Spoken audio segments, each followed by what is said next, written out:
हे guys welcome to my new vlog तपाईँहरूलाई स्वागत छ मेरो फर्स्ट भ्लग या नयाँ भ्लगमा। अलिक कालो आएको होला अनि खुसीको कुरा के छ भने चाहिँ गाइस नेपालले चाहिँ टी20मा नाम राखेछ अरे। म हेर्छु है त टी20मा नाम राख्यो कि नै त नेपालले। टी20 वर्ल्ड कपमा नेपालले चाहिँ आफ्नो नाम राख्न सफल भएको छ अरे। म फेरि हिजो साँझ हेर्दै सुतेको थिएँ गाइस, अनि त्यो पनि थाहा भएन। हेर्नु पर्यो कसले जित्यो है त।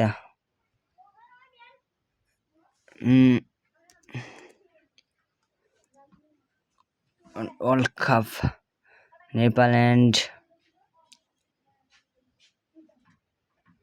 गाइस नेपालले चाहिँ जितेको रहेछ। Congratulations our Nepal team.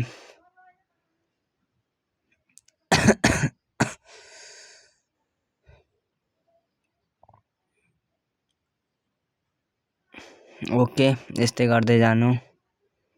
Congratulation छ, बधाई छ टी20 वर्ल्ड कपमा आफ्नो नाम राख्न सफल भएकोमा। अनि आज चाहिँ मसित केही एक्सपिरियन्स पनि छैन क्या।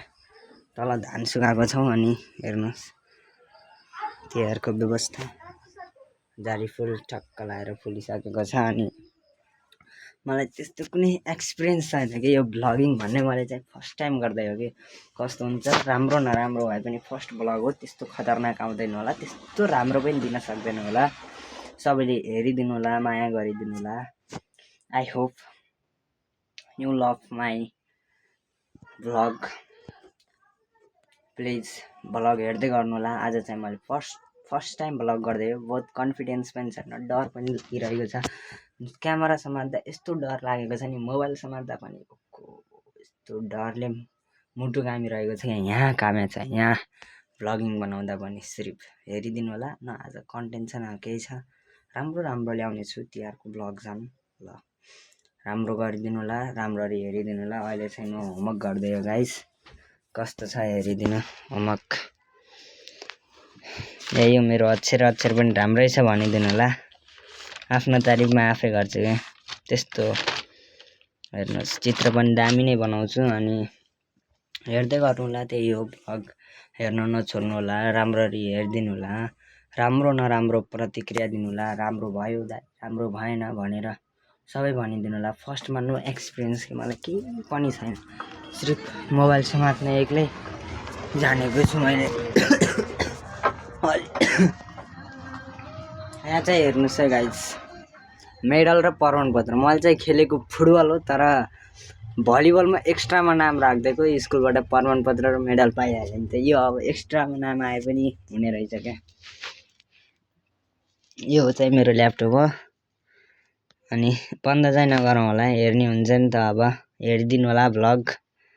योगेश खत्री हो, यही छ मेरो उमा पनि नाम, युट्युबमा पनि।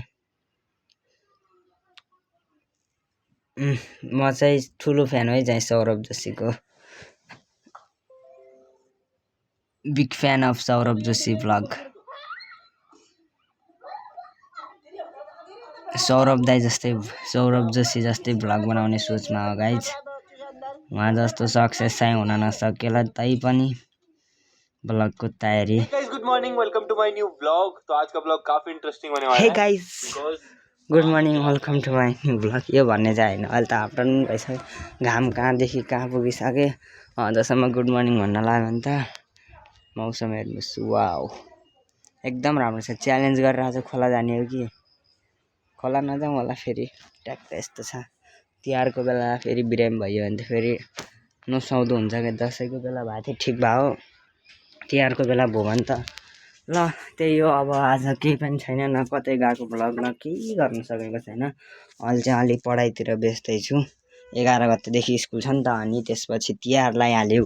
त्यही भएर तिहारको माहौलमा चाहिँ गर्न मिल्दैन, सकिँदैन। त्यही भएर चाहिँ मैले अहिले गरेर उ गर्ने भनेको।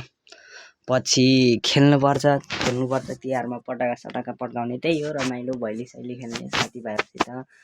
र आज चाहिँ यति भन्दै सबैले माया र साथ सपोर्ट गरिदिनु होला, हौसला बढाइदिनु होला। हस्त धन्यवाद है त। ल बाई। राम्ररी हेरिदिनु होला भ्लग। प्रतिक्रिया दिन चाहिँ नभुल्नु होला। Okay by. आज चाहिँ म एकदम खुसी छु है गाइस, किनभने नेपालले T20 वर्ल्ड कपमा आफ्नो स्थान राखिसकेको रहेछ क्या। Proud of you. अझै राम्रो प्रगति गर्दै जानु। कङ्ग्रेचुलेसन अल नेपाली टिम र अनि बाहिर पनि हेर्नु पर्यो के कस्तो छ।